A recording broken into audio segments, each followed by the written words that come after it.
peserta didik Indonesia Timur.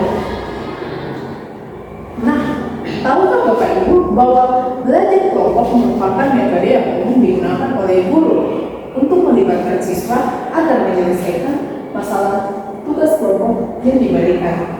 Nah, tapi tahukah Bapak Ibu ketika belajar kelompok pasti ada siswa yang cenderung tidak ingin berkontribusi dan mengurangi usaha mereka ketimbang ketika siswa tersebut diberikan tugas secara individu. Nah, hal ini atau peristiwa ini disebut dengan social loving.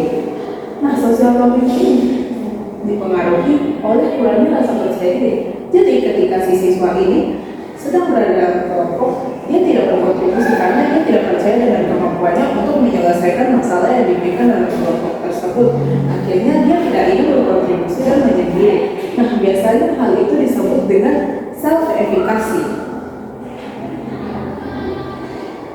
Teori yang kami gunakan pertama adalah teori self-efficacy oleh Bandura. Jadi, Bandura sendiri mendefinisikan self-efficacy sebagai keyakinan seseorang akan kemampuannya dalam menyelesaikan suatu tugas. Jadi, self-efficacy adalah salah satu prediktor motivasi terkuat dalam menentukan bagaimana seseorang akan tampil dalam setiap usahanya.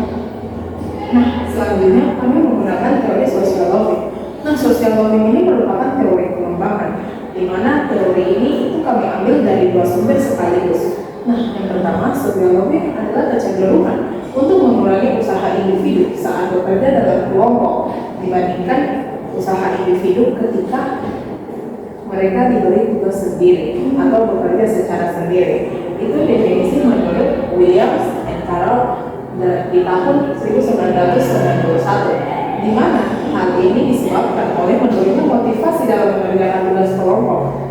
Ini menurut Myers tahun 2009, Barron and Branscombe tahun 2017 dalam penelitiannya yang tentang penelitian sosial.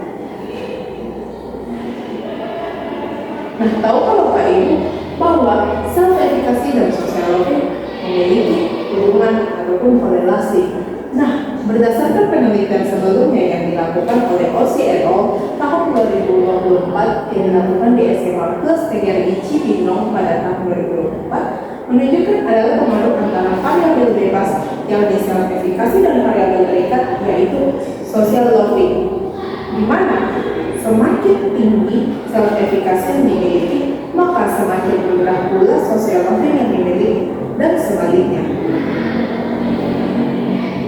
Maka rumusan masalah dalam penelitian ini adalah apakah terdapat hubungan yang signifikan antara self-efficacy dan social loving dalam membangun keberhasilan belajar pada peserta didik SMA Indonesia Timur.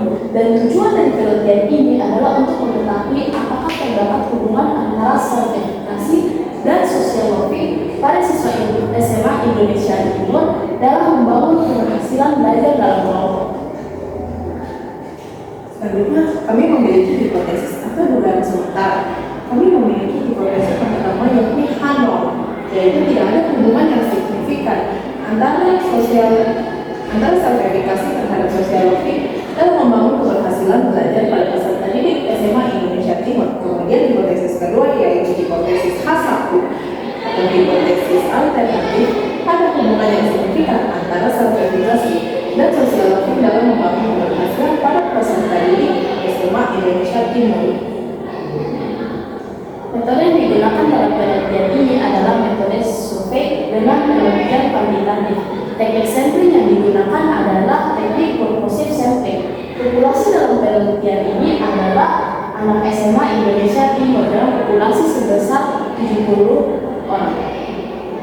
Nah, instrumen yang digunakan dalam penelitian ini yang pertama, instrumen social loving scale oleh Myers tahun 2015 dan self-efficacy scale oleh Bandura pada tahun 2006. Nah, lalu prosedur yang kami lakukan yakni pertama pengambilan data menggunakan angket dari anak SMA Indonesia Timur selama 2 hari, distribusi pertanyaan tentang self-efficacy dan social loving. Jadi kami membandingkan kuesioner itu tentang self-efficacy dan social loving. Nah, ketiga, kami melakukan analisis regresi linear dengan bantuan SPSS. Nah, Selanjutnya, hasil dan analisis. Hasil analisis yang kami dapatkan yang pertama kami melakukan uji deskriptif statis, di mana pada variabel sosiologi hasil tabel menunjukkan nilai minimum sebesar 33, nilai maksimum sebesar 69, nilai rata-rata sebesar 50,9, dan nilai standar deviasi sebesar 8,4. Pada variabel self verifikasi menunjukkan nilai minimum sebesar 32, nilai maksimum sebesar 67, nilai MAN sebesar 51,7, dan nilai standar deviasi sebesar 7,8. Selanjutnya kami melakukan uji normalitas data. Jadi dapat disimpulkan bahwa data berdistribusi normal karena pada variabel pertama yaitu variabel sosiologi dari uji Kolmogorov-Smirnov mendapatkan hasil yaitu 0,052, sedangkan untuk Shapiro-Wilk sebesar 0,214. Yang kedua, pada variabel sertifikasi dari hasil Kolmogorov-Smirnov mendapatkan hasil 0,073 dan dari Shapiro-Wilk sebesar 0,137. Nah, hasil analisis yang selanjutnya yang kami lakukan adalah uji korelasi antara self verifikasi dan modeling, di mana uji korelasi menggunakan uji Pearson correlation. Berdasarkan tabel di atas, nilai korelasi sosiologi adalah negatif sangat lemah, yakni R sama dengan min 0,098, serta tidak signifikan secara statistik. I sama dengan 0,418, di mana nilai ini lebih besar dibandingkan nilai 0,05 dengan jumlah populasi 70. Hal ini menunjukkan tidak adanya hubungan yang signifikan antara variabel verifikasi dan sosiologi. Selanjutnya adalah uji reliabilitas. Uji ini menggunakan Cambridge Analytica. Nah, berdasarkan tabel, hasil yang didapatkan adalah 0,804 dan jumlah pertanyaan sebanyak 37. Berdasarkan hal tersebut, ini termasuk dalam kategori reliable yang baik.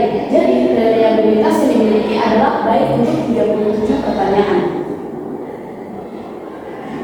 Nah, selanjutnya adalah uji regresi linear sederhana. Uji regresi linear sederhana menggunakan uji ANOVA. Nah, tabel di atas merupakan uji regresi linear sederhana menggunakan ANOVA, di mana menunjukkan nilai F 0,664, di mana nilai F berfungsi untuk melihat apakah model regresi itu signifikan dengan signifikan peak value sama dengan 0,418, di mana hal ini menunjukkan tidak ada kemungkinan signifikan antara sertifikasi terhadap sosiologi.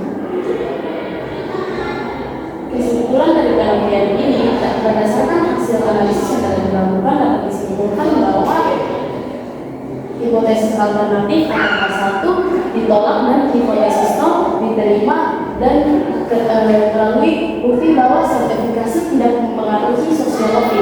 Hasil ini berbeda dengan hasil dari penelitian sebelumnya, di mana pada penelitian sebelumnya sertifikasi berpengaruh signifikan terhadap sosiologi. Nah, terdapat beberapa faktor yang mungkin mempengaruhi hasil tersebut, seperti pertama, ukuran sampel yang relatif kecil, yaitu sebesar 70. Yang kedua, pengaruh karakteristik budaya dan lingkungan serta faktor lain di luar sertifikasi yang mungkin mempengaruhi.